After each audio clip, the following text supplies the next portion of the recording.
Hello. So there's not many tutorials on drawing space on YouTube, and those that they're not mostly in digital art. They're in pencil, paint, spray, whatever. I was looking for a digital art tutorial on space a long time ago, and I found a few, and I'll leave the best ones I found in the description. But I decided I'd make one myself, since there's not so many tutorials. Even my one might help someone. So let's get into it. So we'll be working in Krita. It's a free drawing program. I use it. It's my favorite to use. But the techniques I use can be used in basically any other program that has different brushes, opacity settings, layers, just any art program in general. So what we want to start with is getting a background color. Now, black works fine. It's okay, it's neutral. But what I like to do is actually take a bit of a color that will be used in the drawing itself. So like, if I want blue, I'll use a bit of blue. If I want yellow, a bit of yellow. But it really doesn't matter. In the video, you probably can't even see a difference in black. Doesn't matter, just use whatever. The second thing you want to do is stars. Now, my program has a built-in brush for the stars, as you can see. It's very easy to just lay a star field down, but don't worry. If you don't have it, just take a regular old brush and make it really small. And just make a few dots around, like change the size, go crazy with it. Doesn't matter. Just make the first few stars really small. You don't want giant stars, because the bigger something is, the more detail you have to do it. So just do it like this. Then you want to select the stars and just hit Ctrl-C, Ctrl-V to copy them. Pick them up and rotate them in a random way. You don't want to make things look the same, so try to be random with it.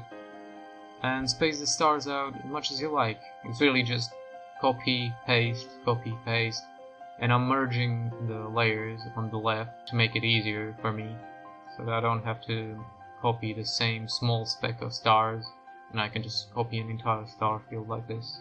I'm just laying in a few more smaller stars to fill in the black voids, because space is pretty filled to the brim, but again, it's on you. If you want a darker space, make it less bright, give it less stars. If you want a really packed space, go for as many as you want. There's no rules on space. There's everything and anything in space. Nobody can tell you like, oh, that won't appear in space because fucking space is so big. Now you have the base star field. We want to add some bigger stars that shine a little, have this shine effect on them with the lens or whatever. You can use a brush like I have, but if you don't have the brush or are using a different program, it's really simple.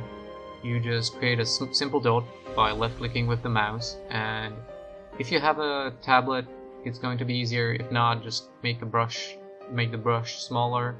But what you want to do is draw an X across the circle, which is pretty fine, but you can refine it a bit by making the lines a bit thicker, and especially thicker towards the center of the star, so that it looks like it's a kind of a weird cross getting thicker towards the center. By itself it might not look so nice, but when it's all complete, it kind of blends in and you won't really notice it, but your eyes will notice it, and it will look a lot better than if you didn't have any of these stars. Now, you can make the cross as thick, as thin as you want. Experiment, see what you like. One thing I don't do here is use a soft brush to give the star a bit of shine. If you want to add a bit of shine to the big stars, just create a star and take a soft brush, or even a hard brush, doesn't matter, and take the opacity down a bunch, and just take white or a very bright color of the star itself. You can color the stars however you want, and just create like a small circle of light behind it. The circle shouldn't be bigger than the star. It should be like half the size of the cross. Like, just give it a bit of a shine, experiment again. Later on, I delete these stars because I didn't like them that much in the places they were put. Again, I'm experimenting. I'm not a professional at this. I'm learning just like anybody else. So once you're satisfied with the star field you made, it's time to move on to the main gassy form or whatever. What you want to do is take any textured brush, really any will do, but dusty, sort of splashy ones I prefer. But really just look around what you like. Go through the presets, there's so many, like, you just try out what you like. You'll see it later in the video. I'll pause and you can see which brush I use for what. So right now we just want to lay in a really basic foundation. You know, we don't want too much color, we don't want too much saturation. We just want a basic gaseous form, which we can achieve by picking the color we want and going real low on the opacity. We just want to get simple shapes in, and once you get them in, you want to take a blur brush and set the opacity really low and just lightly go over it. I'm using a graphics tablet, so I can vary the pressure as I go, but if you're using a mouse, just put the pressure, the opacity of the brush, or pressure, what doesn't matter, even lower, and go over multiple times on different sections. You don't want everything to look the same. You want some places to have a lot of blur, some places to have not much blur. You want variety in the image. That's what will help it a lot. Now I'm placing in my second color. Things can be a single color, two colors, doesn't matter. Really, experiment, try out what you want, try out what colors work, what don't, just experiment. Now, after I have the basic background color, that will work as a filler, so that our main gas doesn't just have darkness behind it, it has some color that it can use. We can start laying in the more solid forms using higher opacity, brighter colors, and more visible shapes. I split the layers here because I want like two separate objects, one around the rim of the image and one in the middle, separated by a bit of darkness. But you can do whatever you want, and right now I'm doing the separation. So what I do is I create the rim on a separate layer and the inside on a separate layer, and I create a third layer in between. It will have the same style of gases as I've been using for the color, but I'll use it in black, and you can do it like this if you want. But what I prefer is to do the gases, do the darkness, but then switch the layer type from normal to erase. Now it doesn't show the drop down menu, but I set it to erase, and you can see it bugs out a little here, which surprised me. But you can fix this by putting the layers of the gases into a separate folder, because right now the erase layer is erasing everything, even the dark background, which we don't want. So we put everything except the background and the stars into a separate folder, and now the darkness only applies to our gases. And now it's really just a matter of playing around, seeing how things look, what's better, what's worse. When you're starting out, just don't overthink it, you know, go here, go there, see what looks good, see what doesn't. Check reality for reference. There's plenty of images of galaxy, all sorts of things. So just check how reality looks and try to get something from it. See how real life does it, try to replicate it, try to go against it, see what works, you know. Experimentation is the name of the game, always. Now I'm laying in the second color. Right now I'm really just detailing. This is detailing. So I'll speed up the video, because you can detail as much as you want You know, there's no real rules to how you detail how you like. I know how I want this to look, so I'm trying to replicate how I want it to look. Oh, and don't forget to blur everything you make. You don't need to blur it completely, but always give it at least a bit of blur.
You can see I'm adding multiple layers to make it brighter, because I really want something bright right now. If I wanted something darker, I could keep it at a lower layer count with less stuff piled onto each other. Or even if I wanted everything to look like this but be darker, I could just lower the opacity of the group itself or the layers themselves.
Now you can see me start using some texturing, using one of my favorite brushes for the gas textures, which is basically like a weird splash, veiny splash. It gives the gases dark spots, which is really nice for detail, because if you look at space, at some images, you'll see it's not only light, it's not just gases, there's actually a lot of dark spots that really contrast the light, and it looks beautiful. And I'm not very skilled in that yet.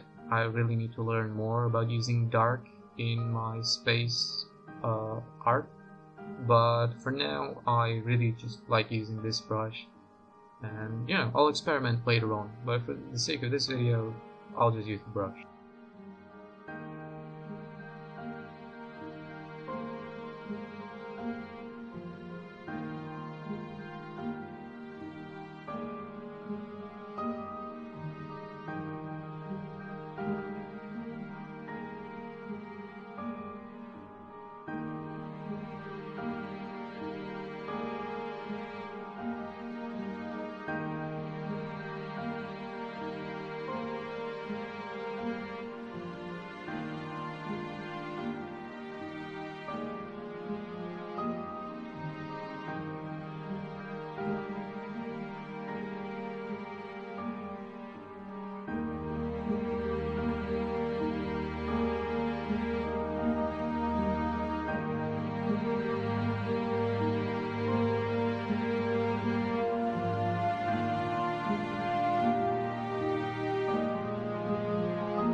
Now, once we're done, the thing that really transforms the image is the highlight.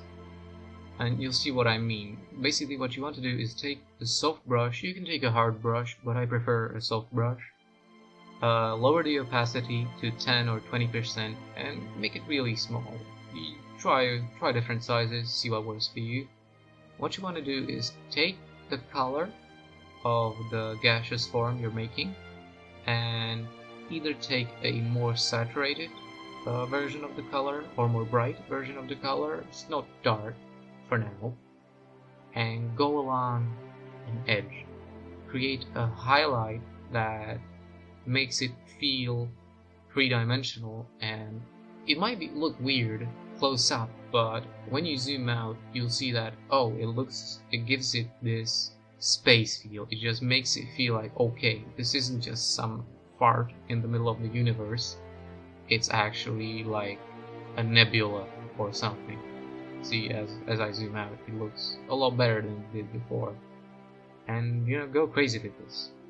When it comes to like tracing the edges, you don't have to trace any edge, okay? Most of the time I'm not like following anything, I just find a hook, like a small place where it's straight, and from there I just create a line, and I try to follow a bit of a rhythm with it. You don't want it to be extremely crooked, you want it to be soft and cloudy, gassy, you don't want it very sharp, but if you want it sharp, go for it, might look cool. And what you want to do is just find your way around it. Make it as long as you want, make it go wherever you want, stick to the colors of the gas itself, of the nebula, but do whatever. There are a lot of ways to make these simple shapes look different. Like right now I'm trying a two-colored line, orange from the top, blue from the bottom, because there's a meeting point of the two colors. And it's the first time I'm trying it, I'm just experimenting, like, will it look good, will it look bad, I don't know. I check it from far away and it looks okay. Next thing you can do with these lines is, I mostly do them very quickly, very lazily. I just go and across the fucking canvas, just doing it freehand, and it looks good. It still looks good, even though it's extremely lazy. But if you give it more time and go across those lazy lines again, or give highlights to certain places, that really, really helps the image. So don't just do lazy lines all the time. Come back and highlight certain places. You want to imagine the nebula or the gas or whatever as having a light source just like in real life. Right here, it's coming from the left to the right, and from the right side, it's coming from the right to the left. It's sort of coming from all sides, but on the left side, I am highlighting the left edge of the clouds, of the gases, and the peaks of those gases, of those clouds, I am highlighting with more color. I go over the line more there. And I'll show you a few examples right here. It makes the entire thing look more real, because that's how light works in real life. Like, certain places are lit a lot more than the others. It's not just all one color. The differences and the variety make it look special. And you can play around with this for as long as you want.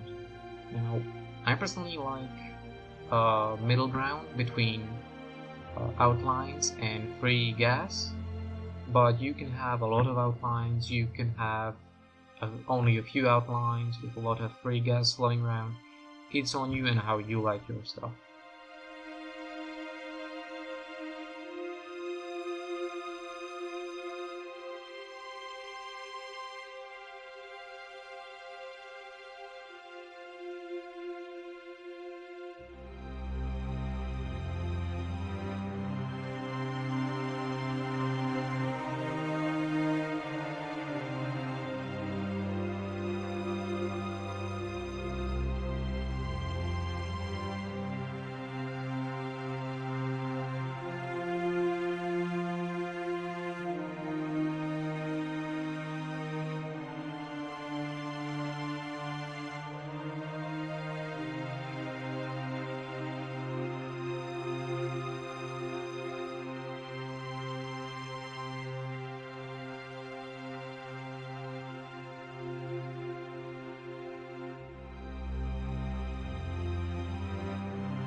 Toward these sides, I prefer a lot less of the outlines. I like a lot more looseness in the sides, and even the lines that are there are extremely low opacity, very hard to see, but your peripheral vision will pick these little lines up and make your eyes think like, oh, this looks really good, even though you can barely see the line there.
Now, the image right now looks alright. No, it's fine.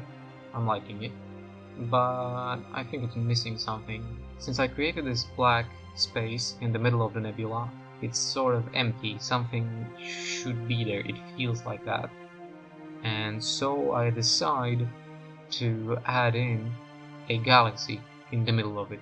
And here I'll show you how you can use this gas, nebula, blah blah blah style to create different things like galaxies, and you can maybe even use them for comets, whatever. It's basically just gas, more gas, outlines. That's it. That's the gist of it. It's very simple, very easy, and you can add as much detail or simplicity to it as you want. It's a very simple formula with good results. So I try a purple, since it creates a triangle with the colors. It's not really working. I'm not really liking it. So I change my mind and use the colors of the nebula itself to complement the entire image, to not create a contrast. And when creating a galaxy, when creating anything, you have to keep in mind, what am I doing? Right now I'm doing a galaxy. Well, what is a galaxy? It's a giant stellar object that is spinning. Very slowly, but it's spinning. So you want to draw it in a spinning fashion, create circular motion in your strokes. Include the idea of the object you're making into the technique you're making it with. So basically galaxies are just giant spirals, so we make the galaxy using a circular spiral motion. And I split the two spirals of the galaxy into two different colors. Now a galaxy can have many spirals. There's different classes of galaxy. I chose a double spiral because it's simple and there's two colors in the entire art piece, so why not two spirals? And you do the same thing. You create a gaseous base, a bit more gas on certain places, and then add highlights. The only thing that's different is you add a bright white center, since all galaxies have an extremely bright center. Well, all that I know of. You can create whatever. I come and fix a bit of the galaxy. Since I'm making it all in one layer, it's a bit harder, so don't do things in one layer. Always split it up. I'm just doing it very cheaply here. But I had a bit of a hole there, so I'm just patching it up real quick. But all in all, I end up being pretty satisfied with it.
Now to just go over the entire piece, add brightness to certain places, go over a few details. You can even color the stars, which I do in the final product of video because I forgot.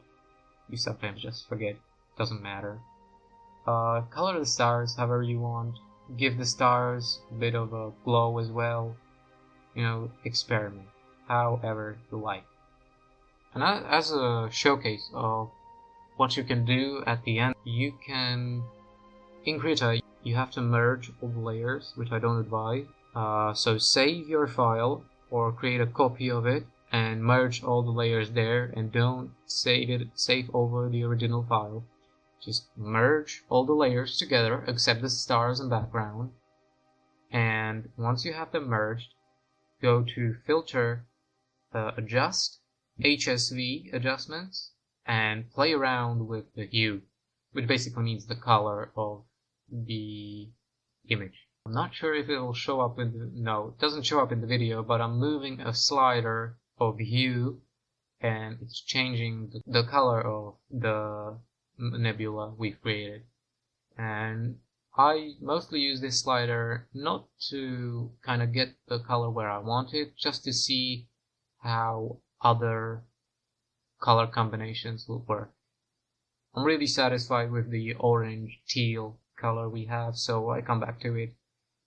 And the only thing left to do is sign your name onto your piece, possibly somewhere where people won't really see it, so that it doesn't clash with the art piece itself.